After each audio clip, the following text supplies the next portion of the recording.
장수는 겨우 대나무 한 마디를 쪼개는 데 성공했을 뿐이었습니다. 부하들은 겨우 이걸로 뭘 하시겠습니까 하고 물었습니다. 그런데 장수는 웃으며 칼을 내려놓았습니다.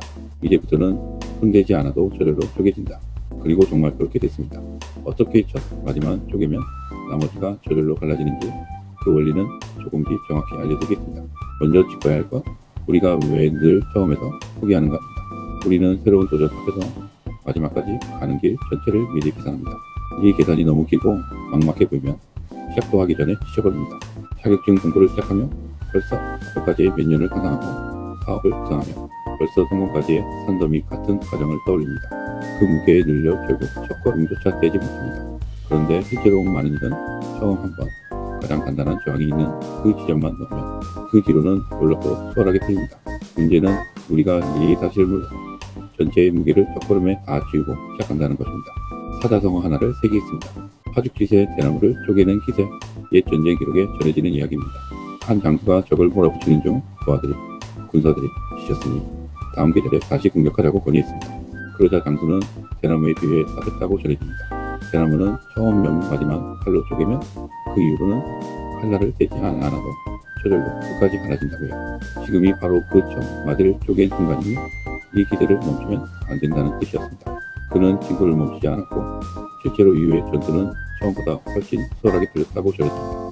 아까 미뤄뒀던 질문, 왜 첫 마디만 쪼개면 나머지가 저절로 갈라지는지 답할 차례입니다. 대나무는 세로로 결이 나 있는 구조입니다. 처음 칼날이 그 결을 정확히 파고들면 이후로는 그 결을 따라 힘이 저절로 전달됩니다. 즉 처음의 저항이 유독 큰 이유는 아직 결이 시작되지 않았기 때문이고 결이 시작된 이후로는 같은 힘을 다시 쓸 필요가 없다는 것입니다. 이것이 우리 삶에 그대로 적용됩니다.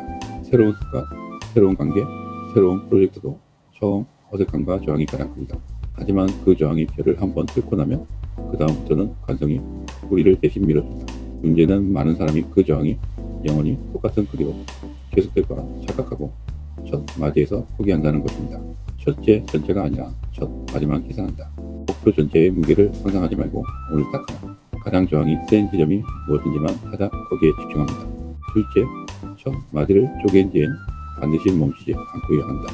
파죽지세의 핵심은 멈추지 않는 것입니다.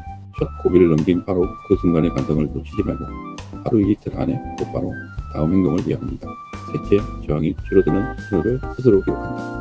오늘은 어제보다 수월했다고 느끼는 순간을 기록해두면 파죽지세가 실제로 작동하고 있다는 걸 스스로 확인할 수 있어 계속 나아갈 동력이 됩니다. 여러 나라의 지도자들이 책으로에서 공통적으로 언급하는 패턴이 있습니다. 가장 큰 결단은 언제나 초반의 저항을 넘어서는 순간이었고 그 이후의 진행은 오히려 예상보다 수월했다는 것입니다.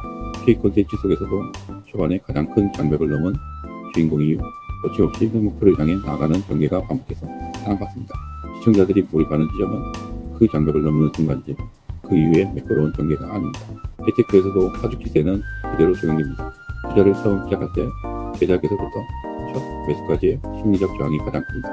이 첫 마디를 넘기지 못해 평생 언젠가 시작해야지라고만 말하는 사람이 많습니다. 두 사람을 비교해 보겠습니다. 한 사람은 완벽한 지식을 갖춘 뒤 시작하겠다며 몇 년째 공부만 반복했습니다. 다른 사람은 작은 금액으로 일단 첫 매수를 진행했습니다. 신기하게도 그 첫 매수 이후 두 번째, 세 번째 매수는 훨씬 수월했습니다. 처음에 두려움이라는 마디를 쪼갠 순간 그 뒤로는 관성이 그를 이끌었기 때문입니다. 몇 년 뒤 첫 번째 사람은 여전히 시작전이었고 두 번째 사람은 이미 자신만의 투자 원칙과 포트폴리오를 갖추고 있었습니다. 한계 돌파의 핵심은 결국 이것입니다. 전체를 다 넘으려 하지 말고 오늘 딱 첫 마디만 쪼개십시오. 나머지는 결을 따라 저절로 갈라집니다. 크나티스는 첫 마디를 쪼갠 뒤 잠시 쉬었다가 다시 시작하려는 것입니다. 파죽지세는 멈추는 순간 다시 원래의 저항으로 돌아갑니다. 긍정의 법칙은 전체를 다 해낼 수 있다는 막연한 자신감이 아니라 나는 오늘 첫 마디를 쪼갤 수 있다는 구체적인 확신입니다. 오늘의 학원입니다. 나는 전체가 아니라 오늘의 첫 마디에 집중한다. 나는 한번 쪼갠 기세를 멈추지 않는다.